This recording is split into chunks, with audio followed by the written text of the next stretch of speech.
राष्ट्रपति क्या इस सेकंड पार्ट में हम पढ़ेंगे कि राष्ट्रपति की सामान्यकालीन शक्तियां और आपातकालीन शक्तियां। इसके पूर्व जब राष्ट्रपति पर महाभियोग लगाया जाता है किसी सदन द्वारा, तो उसकी क्या प्रक्रिया रहती है। जब पाया जाए कि वो राष्ट्रपति देश हित में या संविधान के अनुरूप कार्य नहीं कर रहा है, ऐसी स्थिति में संसद सदस्य मिलकर उसके खिलाफ महाभियोग लगाते हैं और उसको पद से हटा सकते हैं। लेकिन यह एक कठोर प्रक्रिया है। अभी तक भारत में एक भी राष्ट्रपति के विरुद्ध महाभियोग नहीं लाया गया है और ना ही ये पारित हुआ है। इस महाभियोग के प्रस्ताव को किसी संसद सदस्य द्वारा 14 दिन की पूर्व सूचना पर रखा जाता है। जो लोकसभा अध्यक्ष होता है उसको यह सूचना दी जाती है कि 14 दिन पहले उसको सूचना देनी होगा कि हम राष्ट्रपति के खिलाफ महाभियोग ला रहे हैं, और उस प्रस्ताव पर सदन के 1/4 सदस्यों के हस्ताक्षर होना चाहिए। 1/4 मतलब 25%।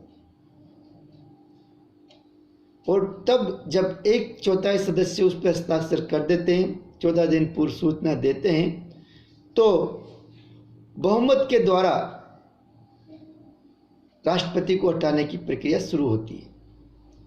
यदि उक्त सदन द्वारा, जिस सदन में यह महाभियोग स्टार्ट हुआ, लोकसभा में या राज्यसभा में, वहां अगर 2/3 बहुमत से वो संकल्प पारित हो जाता है तो उक्त प्रक्रिया आगे बढ़ती है, अर्थात एक सदन में वो प्रस्ताव पारित हो गया। यह प्रस्ताव दूसरे सदन में जाता है और दूसरा सदन जांच के उपरांत भी यदि उसके विरुद्ध 2/3 मत से प्रस्ताव पारित होता है तो राष्ट्रपति को अपने पद से हटना पड़ता है।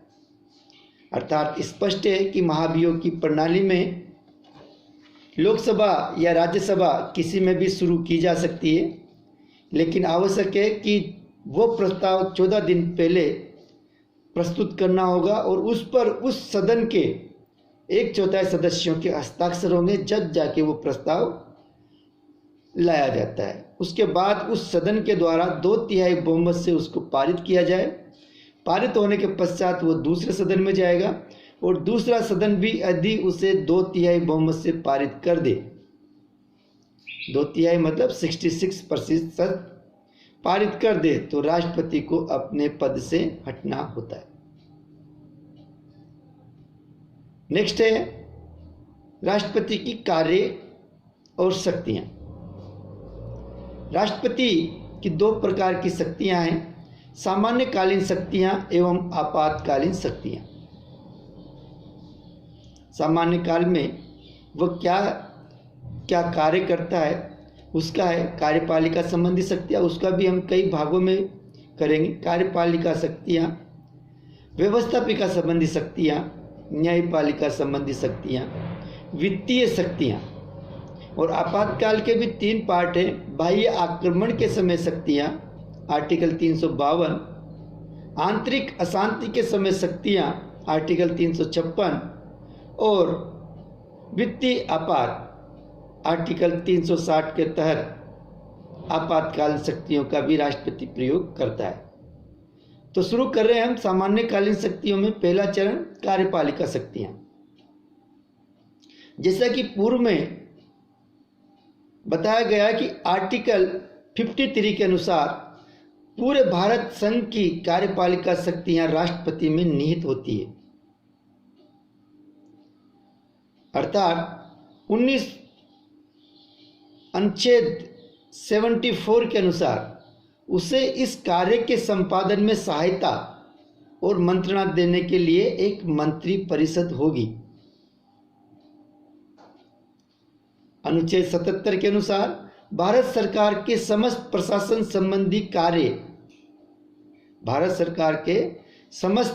संबंधी कार्य राष्ट्रपति के नाम से संचालित होंगे।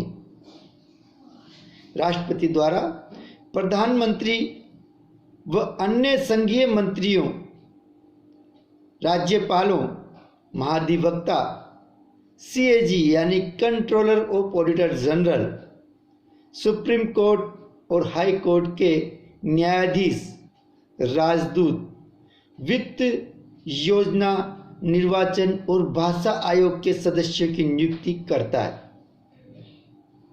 तथा उन्हें पदच्युत भी कर सकता है। सभी अंतर्राष्ट्रीय संधियां और समझौते राष्ट्रपति के नाम से ही किए जाते हैं। ये उसकी कार्यपालिका शक्तियां हैं। सेकंड है व्यवस्थापिका संबंधी शक्तियां। अनुच्छेद 79 के अनुसार राष्ट्रपति संसद का अभिन्न अंग है, क्योंकि उसके अभाव में कोई भी विधेयक, प्रस्ताव या विधेयक, कानून नहीं बनता जब तक कि राष्ट्रपति उस पर साइन न कर दे। उसे संसद का अधिवेशन बुलाने का, उसे स्थगित करने का, संसद में भाषण देने का, संदेश भेजने का और संसद को आहूत करने तथा संसद को भंग करने का अधिकार है। इसके अतिरिक्त वह राज्यसभा के, जो भारत में उच्च सदन है, उसके 12 सदस्यों को मनोनयन करता है, जो विभिन्न क्षेत्रों अर्थात साहित्य, कला, विज्ञान और समाज सेवा से संबंधित होते हैं। वह लोकसभा में 2 एंग्लो इंडियन सदस्यों को भी मनोनयन करता है। कोई भी जब कानून बनता है तो वह प्रस्ताव संसद में लाया जाता है और जब वो प्रस्ताव संसद से स्वीकृत हो जाता है उसके बाद वो विधेयक बन जाता है। और विधेयक कानून तब बनता है जब उस पर राष्ट्रपति के हस्ताक्षर होते हैं, तो वो कानून बनता है। बिना राष्ट्रपति के हस्ताक्षर कोई भी कानून नहीं बन सकता। संशोधन विधेयक के अतिरिक्त वह किसी भी विधेयक पर स्वीकृति देने से मना कर सकता है। संसद विधेयक को वो नहीं रोक सकता, लेकिन अन्य किसी भी विधेयक को वह स्वीकृति देने से मना कर सकता है। कुछ विशेष प्रकार के विधेयक राष्ट्रपति की पूर्व आज्ञा के बिना संसद में प्रस्तावित नहीं किए जा सकते। कुछ ऐसे विधेयक हैं, प्रस्ताव है, जो राष्ट्रपति की पूर्व अनुमति ली जाती है, जैसे वित्त विधेयक, बजट। दूसरा, किसी राज्य की सीमा अथवा नाम बदलने से संबंधित विधेयक। तीसरा, व्यापार पर प्रतिबंध लगाने से संबंधित विधेयक इत्यादि। अनुच्छेद 123 के अंतर्गत उसे अध्यादेश जारी करने की शक्ति है। अध्यादेश कब जारी होता है? जब संसद सत्र में ना हो या संसद भंग हो तो राष्ट्रपति अध्यादेश जारी कर सकता है, आर्टिकल 123 के अंतर्गत। किंतु संसद के अधिवेशन आरंभ होने की तिथि से 6 सप्ताह तक जारी रहेगा। उसके बाद वह अध्यादेश निरस्त हो जाता है। वह राज्यपाल द्वारा विचारार्थ संरक्षित विषय को स्वीकार, अस्वीकार या विधानमंडल के पास पुनः विचारार्थ वापस कर सकता है। थर्ड है वित्तीय शक्तियां। वित्तीय शक्तियों में स्वाभाविक है कि बिना राष्ट्रपति की स्वीकृति या सिफारिश के कोई भी धन विधेयक संसद में प्रस्तुत नहीं हो सकता। अर्थात राष्ट्रपति की अनुमति के बिना संसद में या पूरे देश में एक भी रुपया खर्च नहीं किया जा सकता। सेकंड, आकस्मिक निधि राष्ट्रपति के अधीन होती है। जब इमरजेंसी होती है तो ये निधि से स्वीकृति राष्ट्रपति देता है। थर्ड, राज्य आयकर का वितरण राष्ट्रपति की पूर्व अनुमति से होता है। फोर्थ, वित्त आयोग की नियुक्ति, यह भी राष्ट्रपति की अनुमति से ही होता है। नेक्स्ट है न्यायिक शक्तियां। सुप्रीम कोर्ट और हाई कोर्ट के न्यायाधीशों की नियुक्ति राष्ट्रपति द्वारा की जाती है।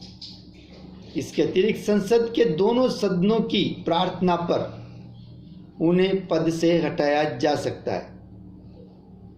अनुच्छेद 72 के अनुसार 72 के अनुसार उसे दंड को क्षमा करने का, स्थगित करने का व परिवर्तित करने का अधिकार होता है। वह किसी भी अपराध के लिए किसी अपराधी को क्षमा कर सकता है, उसकी सजा को स्थगित कर सकता है और परिवर्तित कर सकता है। लेकिन चूंकि आपको पहले बता दिया गया कि राष्ट्रपति केवल नाम मात्र का होता है। नेक्स्ट शक्ति है सैनिक शक्तियां। भारत का राष्ट्रपति भारत की तीनों सेनाओं का सर्वोच्च सेनापति होता है। भारत की थल सेना, वायु सेना और जल सेना, इन तीनों का सर्वोच्च पदाधिकारी होता है। उसी के आदेशों से ये काम करती है। नेक्स्ट है कूटनीतिक शक्तियां। जो विदेशों के साथ संबंध स्थापित जाते हैं अपने हित के लिए, राष्ट्र हित के लिए, वो कूटनीतिक शक्तियां सारी राष्ट्रपति में निहित है। यद्यपि इनका प्रयोग प्रधानमंत्री और उसकी मंत्रिपरिषद करती है। ये विदेशों में देश का प्रतिनिधित्व करता है, राजदूतों की नियुक्ति करता है, विदेशी राजनयिकों के प्रमाण पत्र स्वीकार करता है तथा संधि व समझौते भी राष्ट्रपति के द्वारा या उसके नाम से किए जाते हैं। नेक्स्ट क्लास में पढ़ेंगे आपातकालीन शक्तियाँ। Thank you.